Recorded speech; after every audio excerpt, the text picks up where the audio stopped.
I'm very happy today to introduce to you Brittany O'Brien. She recently had an article published on Authority magazine called Five Effective Strategies for Mental Well-Being. She's a licensed professional counselor, nationally certified counselor, and registered play therapist. Her work is centered on trauma healing, primarily from sexual abuse. Her practice is in Ball Ground, Georgia, and it's called Playful Hearts Counseling. I love that title. And is also founder of Therapist Umbrella, where she supports clinicians in having their supervisory and clinical consulting needs covered. You decided while in the 8th grade that counseling was for you. Tell us a little bit about that. Thank you, Nancy. I'm excited to be here. So it's kind of silly. There was a class called Peer Helpers, and your classmates voted you in. And so I had this opportunity to, I don't know, maybe there were 10 or 12 of us, to be in this class, and we were trained on mediation, and we would help people organize their lockers and just kind of be a listening ear for fellow students. People could either write their own names in a box in the front of the lunchroom, or other people could write it for them. And then during their, usually during their specials or, PE music, those kinds of classes, or lunch, they might be pulled, and we would go organize their lockers or go for a walk around the hallways and just kind of talk. And it was so fun. And so I asked the teacher, who was the school counselor, actually, how do I do this? How can I make this my job? And so she told me that I could be what she was. And so that's what I wanted to do. So it was a really neat thing that was very impactful in my life. And one of my dearest friends, also through that experience, chose to be a special education teacher. So that class for so many people made such a huge impact. Wow. Mhm. Thinking in terms of a profession, even at what, the age of 13? Something silly like that, yes. Wow, you got a head start on going where you wanted to go. When is a time when you experienced intense anxiety? Yeah, so after my husband and I got married, which would have been in 2018. Wow, that's embarrassing. There was such a transition for me. So I had lived with my parents, and my commute to work was 30 miles, which is, I know for a lot of people that feels kind of foreign, but mentioning that I live in Ball Ground, everything is 30 minutes away. And so it was not really a big deal for me. But whenever we got married, my commute doubled overnight. And so it was that all of my time that I had to kind of unwind ended up getting eaten up by car time. And that was very, very stressful for me. And so I started having pretty vivid, intrusive thoughts and panic attacks. And it took several weeks for it to regulate. What did you do to regulate it? Yeah, so I was very fortunate. I was in a place in my licensure where I was still working underneath supervision. And because of that, I had access to kind of a support system within my work environment, other therapists, right? But also a clinical supervisor who was very, very helpful in making sure, first of all, that this didn't bleed into my clinical work, that I wasn't Yes. projecting into my clients, but then also to make sure that I could regulate my own system to help them. So having that sounding board was really, really helpful, and being very clear and intentional about how I was spending what time I did have at home versus kind of my teen clients have taught me a new word, doom scrolling.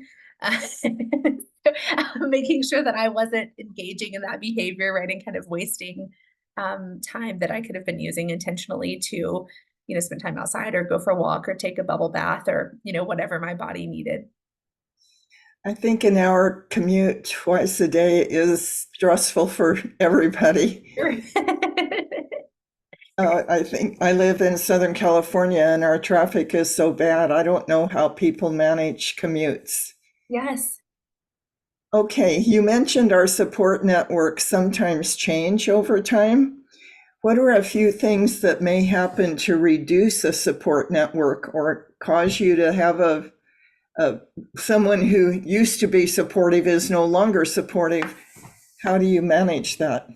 Sure. So I think I see this kind of actually, just as people kind of grow up, they might grow apart. Nothing is really wrong. It's just kind of an evolution of life. But for a lot of my clients, where there has been this kind of I don't know, maybe awareness that they've never really had any sort of boundary, and they start setting boundaries, other people are like, whoa, what are you doing, right? And then having my clients kind of examine what are their actual values that they want to live in and be around people that share those same values. We might have to prune people, right? So if for example, authenticity is a really high value, then having people who don't also share that value might be incongruent to your own piece. So sometimes that social network shrinking just happens, because we as adults usually make friends through work, or sometimes it's just circumstantial, but other times there is maybe an intentional realization that some people are actually not contributing to our life in a positive way. And of course comes with grief. That's a separate piece of a conversation. Did I answer your question, Nancy? Yes, you did. Thank you. And I love the word prune. I've, in the last several years, have become very aware of, I want to spend time with people that add to my energy and Absolutely. time with people that drain my energy. Yeah, I think that's part of what you're talking about. absolutely. Absolutely it is. How do you go about creating a support network that works for you? Yeah. So I think this is true in both my personal life and then what I share with clients. As a therapist, I think I have access to these weird little tools that maybe should just be free access, but maybe are not. But it's something called a values card sort, and it's from motivational interviewing, which is the kind of one of the gold standards for people that are working to live a life that's more sober. But the idea is that we have a list of words that we can choose to prioritize. And I wish I would have had a stack handy that I could actually show you what these look like. But clients can rank them as being somewhat important, very important, et cetera. But there's a list of words, right, that people can just kind of can try to prioritize, right, and kind of decide what is the most true for them, Yes. and create networks where they can find those people. So, I don't know, say for example, supporting your local economy is important to you and you want to find a friend who shares that value. Going to a farmer's market might make sense, right? Kind of, where can we find people that are actually living out a value versus just kind of saying they do on social media? And sometimes where people spend their money can indicate that, right? So maybe that was a weird example, but true. No, that's a great example. I can really see that. I find that as a business builder, I'm needing a different level of support than I needed when I was a solo practitioner. For instance, there's some things that come up working with a team that I wish I could share with a peer, you know. Yes, So I'm in the process of thinking about how I want to give myself the support I need as well as my circumstances have changed. yes. So you sometimes work at home with your young son. Tell us what your 10-10-10 plan of action is. It's so silly. So just trying to be mindful of his developmental stage and knowing that I don't really want to use screen time as his babysitter. So kind of holding all of those things true. We just kind of break apart our day so that I can get something accomplished, and then I'm also devoting enough time to him that he doesn't feel abandoned, or so dependent on screen time that it creates a problem later on, right?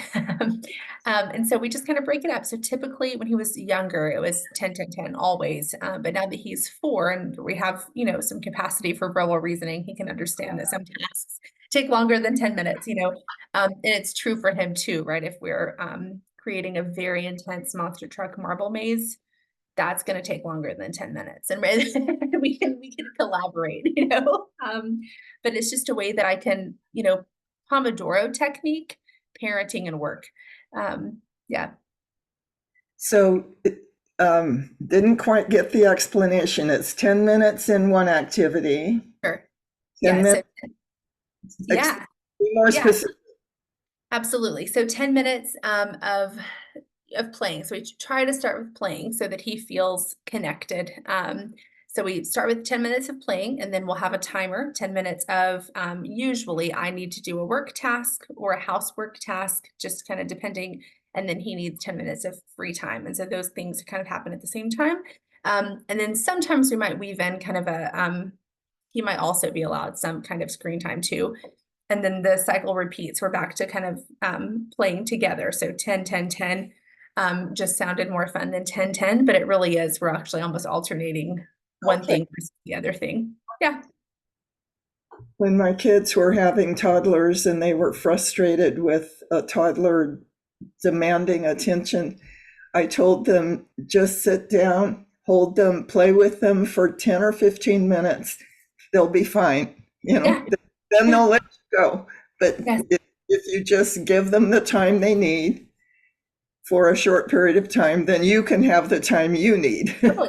Totally. Yeah. Fill up their little love buckets and then we're okay. We can kind of move on to the next task. Absolutely. Yeah. One of the things you mentioned is, I know, so true, that there are things that we can control and many things we can't. So you mentioned zooming in on what we can control as a method of reducing anxiety. Can Mhm. you give us an example of that? Yeah, so actually, I think for what has been true in my life, the 10, 10, 10 thing really has been a huge thing. So maybe this is an overshare, but my son was born during kind of the height of COVID. So the world kind of shut down in March of 2020. He was born in May of 2020. And so I also was brand new and running a private practice. I took a 3-week maternity leave and was right back to seeing clients, which is crazy. It's a little crazy. Yeah, like looking back, I'm like, what happened? But I think it created a huge amount of just mom guilt for me that totally felt out of control. I'm trying to run a new business. There's a worldwide pandemic. Like, what am I supposed to, what am I supposed to do here? And what ended up for me causing some anxiety is that I felt like I wasn't really doing a good job at anything. I wasn't being a good mom and I wasn't being a good therapist. And I felt very spread thin. So the only thing that I could control was how I spent my time. And that's kind of how that came to be, was that for me, time management was something I did have some control over. Um, and so I think, that was a priority, right? It kind of making sure I was giving him time would be one of the things. Yeah, so I think just whatever those things are for certain people, maybe it's focusing on their diet or their water intake or just little things that boost our system. But the one for me was time. Yeah, that's my most valuable resource. So the antidote, or one of the antidotes for anxiety then is to think about, okay, what can I control right now in this moment? Mhm, And take control of that because it's empowering. mhm. Yeah, Gives you a boost of energy. How, totally. Flailing. how can our listeners contact you? By email would probably be the best way. My email is Brittany, Brittany, at playfulheartscounseling.com. And then my business name is Playful Hearts Counseling, and that's on Facebook. Wonderful. Do you work online as well as in person? I do, yeah. The bulk of my clients, because I see children as young as 3, I do prefer in person, but I'm obviously, whatever the client needs, I'm Right. happy to accommodate that. Okay, thank you so much for spending a few minutes with me today. I appreciate that.